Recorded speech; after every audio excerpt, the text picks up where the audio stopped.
இன்னைக்கு ஃபட்டாஃபட் cooking by doctor Srividya சேனலில் என்ன பார்க்க போகிறோம் அப்படின்னா, இது வந்து ஒரு இஞ்சி கார சட்னி. ஸோ இதுக்கு தேவையான பொருட்கள் என்ன அப்படின்னு பார்த்தோன்னா, உங்களுக்கு வந்து இஞ்சி வந்து 1 இன்ச்சு நீளத்துக்கு தோல் சீவிட்டு கழுவிட்டு தோல் சீவிட்டு பொடிசாக கட் பண்ணி வச்சுருக்கேன். அப்புறம் நம்ம காரத்துக்கு ஏற்ற மாதிரி மிளகாய் எங்கள் காரத்துக்கு ஒரு 5 மிளகாய் எடுத்து வச்சுருக்கேன். அதே போல் ஒரு 6 பல்லு பூண்டு எடுத்து வச்சுருக்கேன். அப்புறம் கொஞ்சம் தேங்காய். அது வந்து தேங்காய் வந்து ஆப்ஷனல், உங்களுக்கு வேணும்னா போட்டுக்கலாம், இல்லை வேணான்னா விட்டுடலாம். அதே மாதிரி 2 டேபிள் ஸ்பூன் உளுந்து, அதே போல் கடலை, பச்சை கடலை. இது வந்து வறுக்காத கடலை, பச்சை கடலை. இது வந்து 2 டேபிள் ஸ்பூனு. அப்புறம் வந்து 1 டீஸ்பூன் வந்து ஜீரகம், அப்புறம் புளி. ஸோ இது வந்து ஏன் இந்த காம்பினேஷனில் நம்ம செய்கிறோம் அப்படின்னா, யூஸ்வலாக வந்து கடலை சட்னி சாப்பிட்டா பித்தம், கடலையே வந்து பித்தம் அப்படின்னு சொல்லுவாங்க.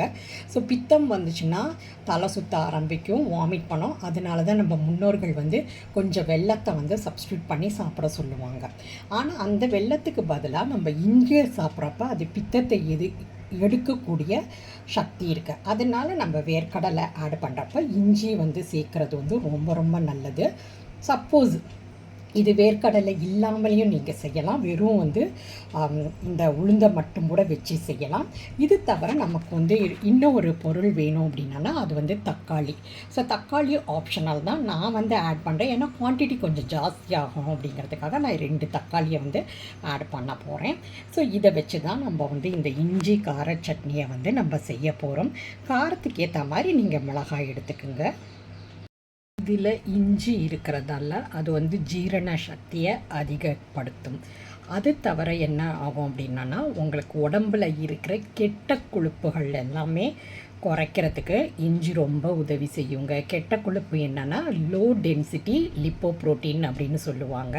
ஸோ இந்த இஞ்சியை வந்து லோ டென்சிட்டி லிப்போப்ரோட்டீன் வந்து நிறையா இருக்கிறவங்க எடுத்துக்கிட்டே வர்றப்போ வந்து அந்த அளவை வந்து குறைக்கும் அப்படின்னு ரிசர்ச் சொல்லுது.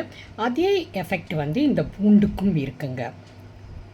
பூண்டுக்கும் கொலஸ்ட்ராலை வந்து குறைக்கிற தன்மை இருக்குங்க. ஸோ இந்த மாதிரி ஒவ்வொரு பொருளுக்கும் அதாவது பயனுள்ள பொருட்களை எல்லாம் நம்ம சேர்த்து ஒரு உணவு பொருளாக செய்கிறப்ப வந்து அதோட பலன்கள் வந்து நம்ம உடம்புக்கு நிறையா கிடைக்கும். அதே மாதிரி உளுந்து எடுத்துக்கோங்க. உளுந்து வந்து இடுப்புக்கு வந்து ரொம்ப ரொம்ப பலத்தை கொடுக்கும். அந்த உளுந்து சேர்த்துக்கிட்டே வர்றப்ப வந்து நம்ம எலும்புகள் வந்து கொஞ்சம் வளப்பெறும். இது வந்து மூதையார்கள் மூலியமாக நம்ம கற்றுக்கிட்டது. ஸோ இந்த மாதிரி எல்லா பொருளையும் சேர்த்து நம்ம செய்கிறப்ப டேஸ்ட்டாகவும் இருக்கும், ஹெல்த்தியாகவும் இருக்கும். அதனால் இந்த மாதிரி ரெசிபீஸ் எல்லாம் நீங்கள் ட்ரை பண்ணி பாருங்கள். உங்களுக்கு பிடிச்ச வெரைட்டியில் நீங்கள் செஞ்சு அழகாக சாப்பிடுங்க. ஒரு முக்கியமான ஒரு இன்க்ரீடியண்ட்டை நான் மறந்துட்டேங்க, அதுதாங்க கொத்தமல்லி. இது வந்து 1 டீஸ்பூன், கொஞ்சமாக தான் போடணும். உங்களுக்கு டேஸ்ட் பிடிச்சிடும் அப்படின்னா நிறையா போடுங்க. ஆனால் இந்த காம்பினேஷன் வந்து கொஞ்சம் நல்லாயிருக்கும். 1 ஸ்பூன் போட்டோன்னா, 2 ஸ்பூன் போட்டோன்னா கொஞ்சம் டேஸ்ட் வேரியேஷன் ஆகும். மற்றபடி வந்து நல்லா தான் இருக்கும். உங்களுக்கு தேவையான அளவு 1 ஸ்பூனோ 2 ஸ்பூனோ போட்டுக்கோங்க, உங்களுக்கு டேஸ்ட்டுக்கு கொத்தமல்லி டேஸ்ட்டு பிடிச்சிருந்தா. அப்புறம் வந்து பாருங்கள், இதோட வறுபடுற நேரம் வந்து ஒரே மாதிரி கிடையாதுங்க. ஒவ்வொரு பொருளுக்கும் வேரி ஆகும். அதனால் நம்ம என்ன பண்ணணும், மற்ற சட்னிகளுக்கு பண்ணுற மாதிரி எல்லாத்தையும் சேர்த்து வதக்க முடியாதுங்க. தனித்தனியாக தான் ஒவ்வொரு பொருளாக தான் வதக்கி எடுத்துக்கணும். அதனால் நம்ம ஒவ்வொரு பொருளாக தான் நம்ம வதக்கி எடுக்க போகிறோம். இதுக்கு ரொம்ப டைம் எடுக்கிறது வறுக்கிறதுக்குன்னா கடலை தாங்க. பச்சை கடலை தான் வறுக்கிறதுக்கு ரொம்ப நேரம் ஆகும். அதனால் ஃபஸ்ட்டு பச்சை கடலையை போட்டு வறுத்துப்போம். கடலையை போட்டு வறுத்துக்கிறோம். வறுத்துட்டு ஒரு தட்டில் எடுத்து வச்சிடறோம். கடலை வறுப்புறப்ப அது வந்து சாப்பிட்டு பார்க்குறப்ப சவுக்குன்னு இருக்கக்கூடாதுங்க. அப்படி இருந்தானா அந்த டேஸ்ட்டு வராது. நல்லா வறுக்கணும். சாப்பிட்டாலும் மொறுன்னு ஆகிற வரைக்கும் வறுத்து வச்சுக்கணுங்க. கடலைக்கு அடுத்தது நெக்ஸ்ட்டு இஞ்சியை வறுத்துப்போம். இஞ்சியை ஏன் வறுக்கணும் அப்படின்னா, நமக்கு காரம் இஞ்சி பச்சையாக போடுறப்ப காரம் ஜாஸ்தியாக இருக்கும். அது நம்மளால் சில சமயத்தில் சாப்பிட முடியாமல் கூட போயிடும். அதனால் இப்படி வறுத்து போடுறப்ப அந்த காரம் வந்து மிதமாக இருக்கும். அதனால தான் இஞ்சியை நல்லா வறுத்து நம்ம வச்சுக்கணும். அடுத்தது இஞ்சி வறுத்த பிறகு மற்ற பொருட்கள்லாம் பார்த்தோம்னா கிட்டத்தட்ட சேமாக தான் வறுபடும். அதனால் அதெல்லாம் ஒன்றாவே போட்டு நம்ம வறுத்து எடுத்துக்கலாம்.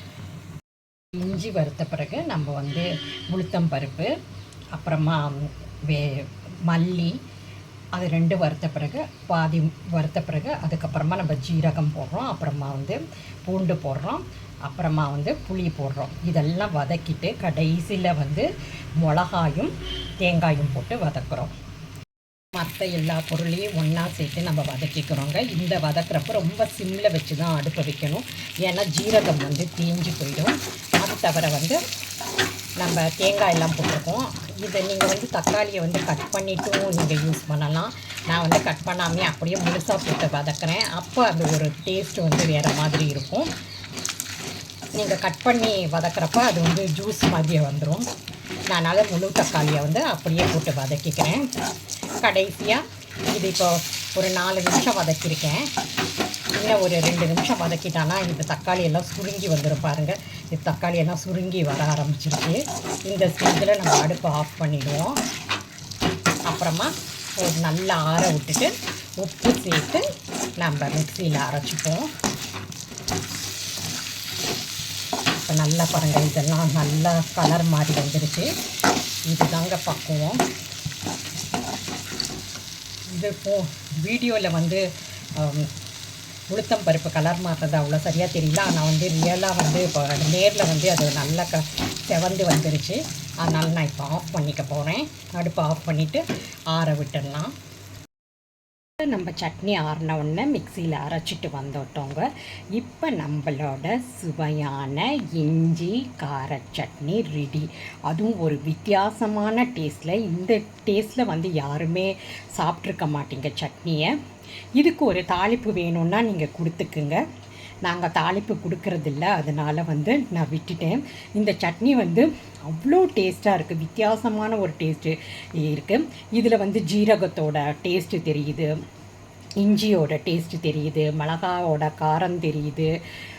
ஸோ இந்த மாதிரி பல பொருட்களோட தேங்காயோட டேஸ்ட்டு தெரியுது. ஸோ எல்லா முக்கியமான பொருட்களோட டேஸ்ட் வந்து தனித்தனியாக நல்லா தெரியுது. இதில் கொத்தமல்லியோட டேஸ்ட்டு ரொம்ப ஹைலைட்டாக இருக்குங்க. ரொம்ப ரொம்ப டிஃப்ரெண்ட்டான டேஸ்ட்லேயே இருக்குது. கண்டிப்பாக மறக்காமல் எல்லோரும் ட்ரை பண்ணுங்கள். இந்த வீடியோ, இந்த இன்ஃபர்மேஷன்ஸ், இந்த ரெசிபி உங்களுக்கு பிடிச்சிருந்துச்சுன்னா லைக் பண்ணுங்கள், ஷேர் பண்ணுங்கள், கமெண்ட் பண்ணுங்கள். அதே போல் மறக்காமல் இதை ட்ரை பண்ணி பாருங்கள். அதுதான் ரொம்ப ரொம்ப முக்கியம். அதே போல் மறக்காமல் எங்கள் சேனலையும் சப்ஸ்கிரைப் பண்ணிக்கோங்க. பெல் பட்டனையும் ஆல் பட்டனையும் எனேபிள் பண்ணிக்கோங்க. அப்போ தான் நாங்கள் போடுற வீடியோஸோட நோட்டிஃபிகேஷன் உடனடியாக உங்கள் கவனத்துக்கு வரும். உங்கள் வேல்யூபிளான டைமை ஸ்பெண்ட் பண்ணி எங்கள் வீடியோஸை பார்க்குறதுக்கும் கேட்குறதுக்கும் ரொம்ப ரொம்ப நன்றிங்க. மீண்டும் ஒரு புதிய ரெசிபியோடு உங்களை நான் வந்து மீட் பண்ணுறேன். அது வரைக்கும் உங்களிடமிருந்து விடைபெறுவது உங்கள் டாக்டர் ஸ்ரீவித்யா. நன்றி, வணக்கம்.